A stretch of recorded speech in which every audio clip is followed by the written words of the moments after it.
Good morning, good afternoon, good evening. It's great to have you back here at my podcast. I'm Wanda Curley, your authority on project, program, and portfolio management. This podcast is brought to you by PM Powered, your consulting company on project, program, and portfolio management. Make sure to reach out to me if you need some consulting needs in those areas. I'm sure my company can help you out. So let's get going. I have several articles to go over today. We'll start with on how to build trust in the workplace. Then I'll talk about some AI. Then I'll talk about whether teams should be big or small. And then finally, we'll talk about something called purposeful evolution, which I found kind of interesting because we as project managers can really push that if we work ethically. So let's get started. How to build trust in the workplace. This was done by Kellogg Insight. So a scholarly type article, but it talks about how leaders can build. And an interesting article because sometimes we forget that leaders are the ones that build the trust in the organization. So one of the first things is align company values with actions. And I thought about this to myself, we need to walk the talk. Well, of course the leaders need to walk the talk. If they don't, then people are just going to say, there's another leader going on saying that we need to do it, but that leader doesn't do it. So if you, for example, if you do take shortcuts on your expenses, or you expense things that really shouldn't be expensed, but they're kind of in a gray area, your employees are going to find out and they're going to follow that same path. However, if you work ethically and you follow the rules and you fight when rules aren't supposed to be there, because sometimes rules are bad, then you're going to value what you're going to do and they're going to trust you. Then another one that I thought was kind of counterintuitive was when picking the wrong person for the job builds trust. Now, this doesn't mean picking somebody who absolutely doesn't have any qualifications. They're talking about the person that has done a really good job. And maybe they're not the most senior person, but they've really proven that they can do it. So instead of picking the next most senior person to take over a job, you might want to pick the person that has done a very good job and see if they can help them. Now, granted, they may need some mentoring, but that sometimes builds trust because people see that you're rewarding somebody that has done well. One way to make it more difficult to cheat. So they have found out through research that we tend to cheat more often when we're coming towards the end of a task. So they're recommending that we lighten the requirements of the task towards the end. I don't know if I truly believe this. I think if we monitor and push and understand and mentor these people through the ending of a task, you might find that they're going to trust you even more because they see that you're willing to roll up your sleeves and help them on the way. There's also a downside of building trust in the workplace. If everybody is trusting of one another, sometimes this might stifle creativity. So you've got to be careful, and sometimes we might have a little bit of groupthink if there's a lot of trust in the organization. So you as leaders need to be able to look at that and be able to evaluate that. So if you are a project leader and you're seeing this is happening on a project, you may want to move things around a little bit. In other words, move people into different jobs. This helps with creativity, but it'll also help with trust as well because you're showing that you trust your people to do different jobs. So granted, you can't just leader, you've got to mentor them. So you as the project leader must be able to do that. So let's jump a little bit AI. So AI is rapidly augmenting healthcare and longevity.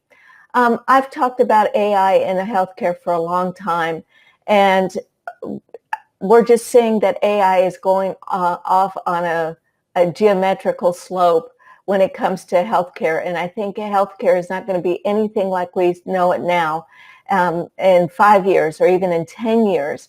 It might be more something like if you watch Star Trek about how medical on Star Trek. So to me, that'll be amazing. They do on Star Trek, they do surgery without opening you up. So think about that. But some of the things that they point here is when it comes to the future of health, perhaps the only technology more powerful than CRISPR is artificial intelligence. Over the past 5 years, healthcare AI startups around the globe raised over $4.3 billion, that's with a B, dollars across 576 deals. The FDA, that's the Food and Drug Administration here in the United States, has given 70 AI healthcare tools and devices fast-tracked approval because of their ability to save both lives and money. The pace of AI-augmented healthcare innovation is only accelerating, so I think we'll see it just moving quite along. So what are they talking about in this blog? And this is by Singularity Hub. The talking about machine learning and drug design, and we talked about that a little bit last week, how that researchers and chemists have to accept AI, because if they don't accept AI, they're going to be in the past, because those researchers and chemists that accept AI will be able to accelerate the enhancement of drugs. Then the second thing is artificial intelligence and big data in medicine, then healthcare AI in China. So again, when AI systems, specifically neural networks, could predict the design of novel molecules in medicine capable of targeting and curing any disease. So that's a novel approach. Will that happen? I don't know if it'll get to that, but it might. It may take another 20, 25 years to that, but I think when we have researchers and chemists working along with AI, we'll see it happening faster. So imagine leveraging cutting-edge artificial intelligence to accomplish with 50 people what the pharmaceutical industry can barely do with an army of 5,000. And we talked about that last week, like I said. And what if these molecules accurately engineered by AI always worked? Right now, there's about 75% of new drugs that they're looking at in different companies will fail because they just can't get it to work with the molecules. Such a feat would revolutionize our 1.3 trillion, that's with a T, trillion dollar global pharmaceutical industry, which currently holds a dismal record of 1 in 10 target drugs ever reaching human trials. And just because they reach human trials doesn't mean that it'll be successful. It's no wonder that drug development is massively expensive. It takes over 10 years to bring a new drug to market, and costs range from $2.5 billion to $12 billion to bring a drug to market. So can you imagine if we had AI to help with this, and it would help? So underpinning, there's a company that does use AI. In Silico's drug discovery pipeline is a novel machine learning technique called generative adversarial networks, or GANs, used in combination with deep reinforcement learning. So you can see it's starting to help out in a pharmaceutical industry. So they use it for aging, cancer, fibrosis, Parkinson's disease, Alzheimer's disease, ALS, diabetes, and many others. So think about how we're going to see pharmaceuticals. That means your drugs are going to be cheaper rather than more expensive, especially when they first come out on the market. So artificial intelligence and data crunching. We have known forever that artificial intelligence is very good at data crunching, but it can also see trends in those data. And when we take that, we're able to understand healthcare a lot better. So one thing that they talk about is take weight, for instance. Every year, over 400,000 patients die prematurely in U.S. hospitals as a result of heart attack or respiratory failure. Yet these patients don't die without leaving plenty of clues. Given information overload, however, human physicians and nurses alone have no way of processing and analyzing all the necessary data. So enter WAVE, an algorithm that can process enough data to offer a 6-hour early warning on patient deterioration. So can you imagine if you have a critical patient or a patient that is just below critical, and the WAVE can determine 6 hours before there's a crisis whether this person's going to go into crisis? That would help the healthcare environment a lot. It would also bring down the dollars that it costs for healthcare. If a person goes into crisis, it costs a lot more than if you can just maintain a person at um, into getting better. So then let's talk about healthcare AI in China. China is actually taking all of their medical records and centralizing that. So that makes it a very unique way to harness all the data. So in 2017, the Chinese government published its ambitious national plan to become a global leader in AI research by 2030, with healthcare listed as one of the 4 core resource areas during this first wave of plan. Just a year earlier, China became centralized healthcare data, tackling a major roadblock to developing longevity and healthcare technologies. Again, we don't have that in the United States, so it gets very difficult to do AI across all individuals in the United States. But in China, they can because of their government. Just recently, a company called Tencent participated in a $154 million mega round for China-based healthcare AI unicorn iCarbonX, hoping to develop a complete digital representation of your biological self. iCarbonX has acquired numerous U.S. personalized medicine startups. So they're using not only their own in China, but they're taking other medicine startups within the whole global environment. So what are they trying to do?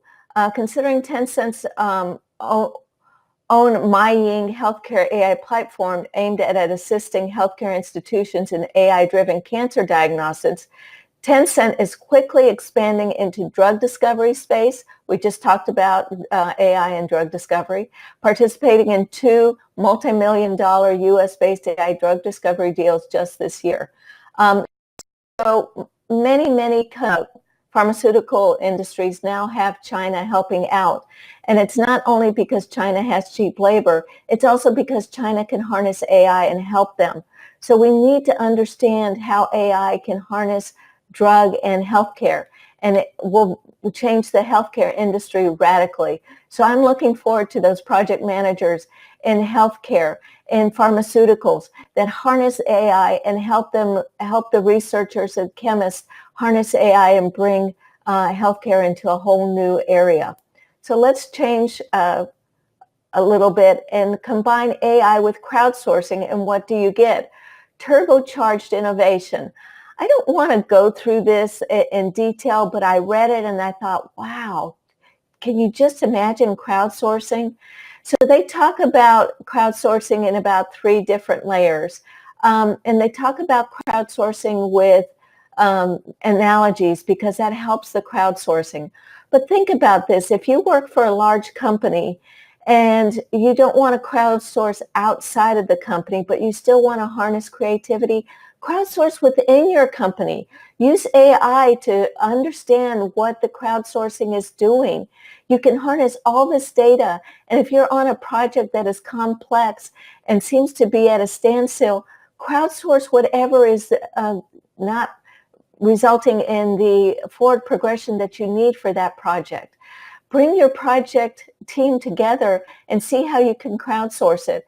And again, crowdsource it within the company. You'd be amazed at how much you can bring to your company and to your project on different creativity. So you can bring innovation into your project just through your own company. Okay, AI is reinventing the event. Interesting because it's speeding up critical steps in deep learning. And we talked about that a while back. But also talking that AI ideas are getting very expensive because they're finding that we're having more and more people in order to have the wow factor on innovation. And I'm going to talk a little bit on one that says maybe that's not entirely true. But in this article, they're saying, yes, we're having at times to put thousands of people on something to be a cataclysmic invention. But that's getting very expensive. And so they're saying, are we going to still have those cataclysmic inventions? And there's one researcher at Northwestern University by the name of Robert Gordon who says that absolutely it's not going to happen. We're not going to see huge inventions anymore. However, there's a counter argument, and I tend to agree with the counter argument that with AI, we are going to see those huge innovations and inventions through our lifetime. We'll see it in chemistry. We'll see it in biology. We'll see it in the healthcare industry. So don't give up on science. We just need to understand how science can work with AI so that we can push along the different innovations that we need. So maybe the innovation might be incremental, but it will result in something that'll be monumental. So increments will bring monumental learning, it'll bring monumental inventions. I can't help to think that there are monumental inventions out there. So I disagree with Robert Gordon on that. Let's go to the next one. Let's talk about another called pediatric AI that outperformed junior doctors. So they put together an AI bot that you can talk to, and they used it to read electronic healthcare records, and it was able to chat with and look at these records, and again, this was in the pediatrics, and it was able to assess what was wrong with the pediatric patient. And with pediatricians that had 15 years or less, it outdid those pediatricians. And then with pediatricians at 20 years or more, it did about the same. Occasionally, the pediatrician was more accurate than the junior AI bot, but it was interesting to see. So and they're not saying that bots are going to replace doctors. Absolutely not. Excuse me, I need to get a drink of water. I got a frog in my throat. They think that what's going to happen in the future is that AI is going to help all kinds of doctors, not just pediatricians, to help understand what's going on with this patient, especially if it's a complex case. And because the AI can go through thousands and thousands and thousands of records to see if something like that has been seen before. Or maybe there's many things going on with a human. So maybe they have some gastrointestinal problems, but they also have a rash, and they might be having headaches. Are these all related, or are they all different things that are going on with the patient? Let's face it, we as humans have different things going on. For example, I had internal bleeding. It was a very slow internal bleed. I also had migraines. Were the migraines caused by the internal bleeding? Probably not, but it would have been good, though, if an AI bot could have gone out there and looked at my whole record and determined if the two were interrelated. But maybe they are, maybe they're not. And they never did what was causing my slow internal bleed. It just kind of took care of itself. Now, maybe the bot would have said it will take care of itself in 6 months to a year. There's no need to worry about it. Just monitor on an every 6 months or yearly basis. So I thought that was kind of interesting to do that. So I'm looking forward to that. I'm hoping that AI bots will help doctors in the future. So soon we'll hear about the doctors talking to a bot and the bot talking back. And it'll be interesting to see how patients react to that. So let's get off of AI and talk about the next thing, and it's brought to you again by Kellogg Insight, just like our first one was. And this one says, wants to revolutionize your field, you may need to rethink the size of your research team.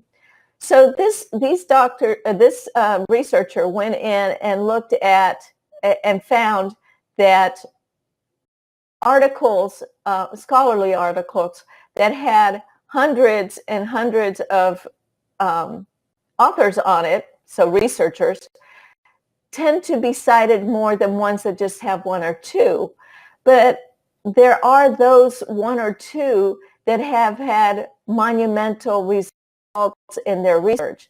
So he's finding that research is, there needs to be both. But we seem to be going in the way of having hundreds and thousands of collaborators on a research article.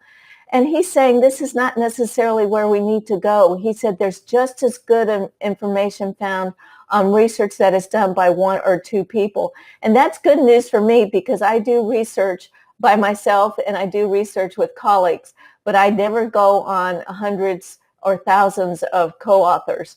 So I'm glad to hear that he's saying that researchers that do one or two collaborators are just as effective as those that do hundreds or thousands of co-authors.